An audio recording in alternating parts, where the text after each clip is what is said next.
మారుమూల ఒక గ్రామంలో, ఒక కుటుంబంలో పెద్దాయన మా నాన్నగారు ఏం చదువుకోలేదు. కానీ తర్వాత వాళ్ళందరూ విద్యలో ఉన్నత స్థాయిలో పైకి వెళ్లారు. ఉద్యోగాల్లో ఉన్నారు. పని చేశారు.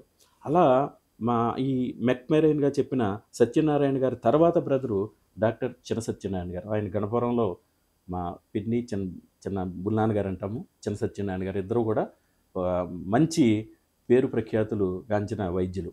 శాంతి నర్సింగ్ హోమ్ పేరుతో వాళ్ళు వైద్య వృత్తిలో ఉన్నారు. ఒక దగ్గర దగ్గర 50 సంవత్సరాల పైగా 5 పదులను మించి.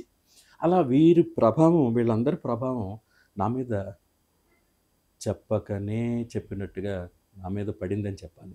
ఆ విధంగా మీకు ఇంకో విషయం కూడా చెప్పాలి. నరసాపురంలో ఉండగా ఎన్‌సీసీ చెప్పాను.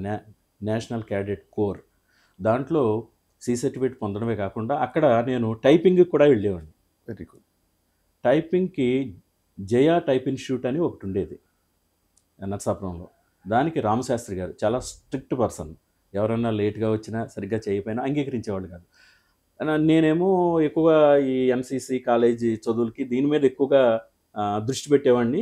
ఈ కొంచెం లేట్‌గా రావటం ఇలా చూసేవాడిని. ఆయన ఒకరోజు కోప్పడ్డారు.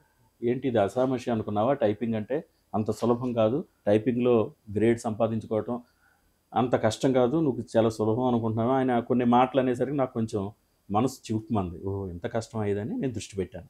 ఆ విధంగా నేను టైపింగ్ స్పీడ్‌లో 99 మార్కులు అంటే 100 ఇవ్వరు.